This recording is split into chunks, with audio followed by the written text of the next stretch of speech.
we're going to see some more loose ends tied up before Moses has to go. The inheritance of the land is based upon the fathers, so intermarrying between the tribes could be damaging to the land portion that individual tribes would have. So we're going to see laws laid down to clarify that. Numbers 36:1.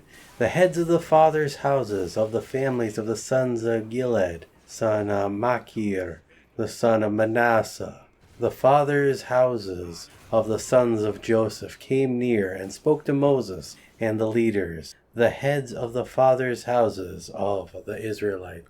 So we have a group of people here going to Moses to have this issue resolved before they enter into the promised land, so that they know exactly what to do in this particular circumstance, as we'll see. Numbers 36:2.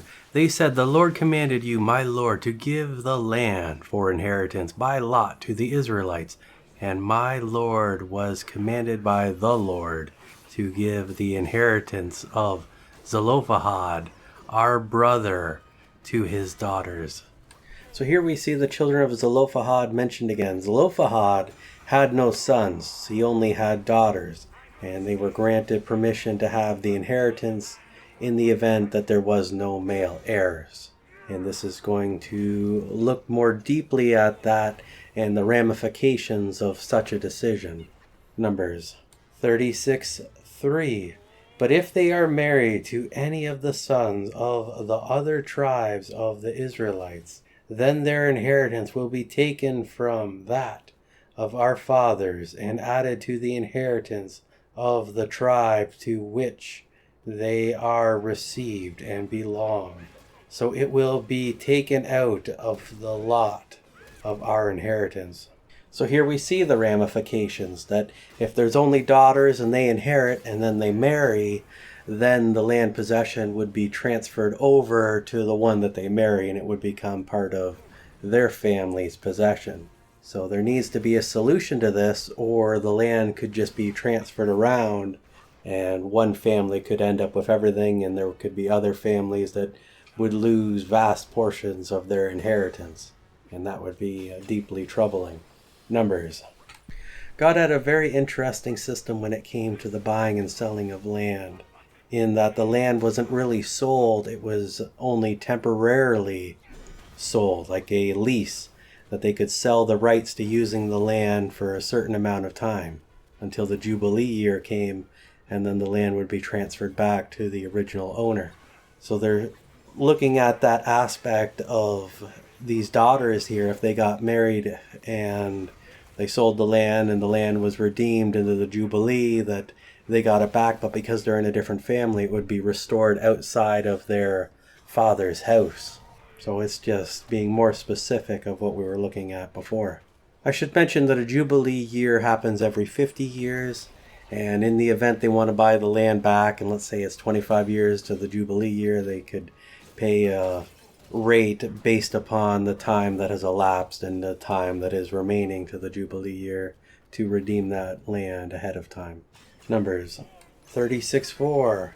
And when the Jubilee of the Israelites comes, then their inheritance will be added to that of the tribe to which they are received and belong.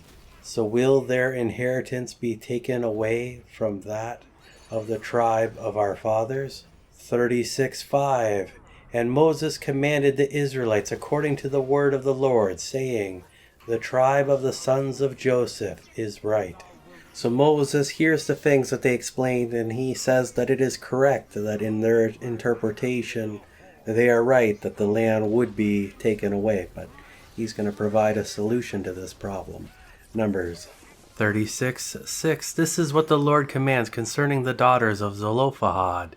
Let them marry whom they think best. Only they shall marry within the family of the tribe of their father. 36:7. So shall no inheritance of the Israelites be transferred from tribe to tribe, for every one of the Israelites shall cling to the inheritance of the tribe of his father. When we get to the New Testament, we see that a lot of these family lineages are quite important. And Jesus had to come from a particular family line in order to be the Savior. He had to fulfill different prophecies. He had to be a descendant of David, for an example. So this system was set up for this time and this place until we get to the birth of the Messiah. There are other examples beyond Jesus that people know what their lineage is and what tribe they are from as well. So it's not exclusive to him, but he is the most important. Numbers 36:8. And every daughter who possesses an inheritance in any tribe of the Israelites shall be wife to one of the family of the tribe of her father, so that the Israelites may each one possess the inheritance of his father. The issue was not that any woman was forbidden from marrying outside of her tribe, but if they had an inheritance of their father, that was the case, that it had to remain within the family. Numbers 36:9. So shall no inheritance be transferred from one tribe to another, but each of the tribes of the Israelites shall cling to its own inheritance. 36:10. The daughters of Zelophehad did as the Lord commanded Moses. So we see how this law works, and we see that the daughters of Zelophehad, that they followed the rules as were dictated by Moses. Numbers 36:11. For Mahlah, Tirzah, Hoglah, Milcah, and Noah, the daughters of Zelophehad, were married to sons of their father's brothers. 36:12.